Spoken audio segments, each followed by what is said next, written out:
তুমি এখন আমাকে এটা বলো, তুমি কি বিয়ে করছো না এখন সিঙ্গেল আছো? না না না, আসলে সেরকম কিছু হয় নাই, কিন্তু বিয়ের কথাবার্তা চলতেছে। ছেলে অনেক ভালো, বিজনেসম্যান। ও কংগ্রেচুলেশন, ভালোই তো।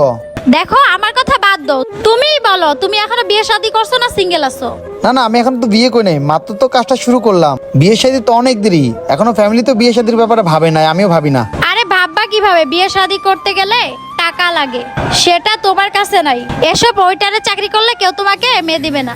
নয়ন প্লিজ মাইন্ড করো না, তুমি তো জানো আমি সত্যি কথা বলতে ভালোবাসি, আর মুখে যেটাই আসে সেটাই বলে দেই। না না, কেন রাগ করবে? It's okay. ভাই দেবে, তুমি হঠাৎ এখানে আসলে কি মনে করে? বাই দ্য ওয়ে, আমি এখানে লাঞ্চ করতে আসছিলাম, ওইখানে একটা বিজনেসের ব্যাপারে কথা বলতে আসছিলাম।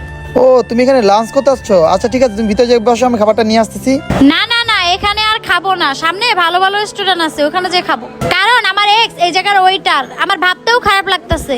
তোমার সামনে খাবো এটা আমার কাছে আনজি লাগবে, আর আমার এক্স ওয়েটার সে যদি আমাকে খাবারগুলো এনে দেয়, এটা দেখতে আমার কাছে এটা অনেক খারাপ লাগবে। তোমার না লাগতে পারে, এটার জন্য আমি অন্য জায়গায় যাব। আর তোমার সাথে আমার কথা বলতেও ঘৃণা লাগতেছে। রাগ করো না নয়ন, আমি অন্য জায়গায় খেয়ে নেবো। না মনে রাগ করবো কেন, অ্যাজুরুস আর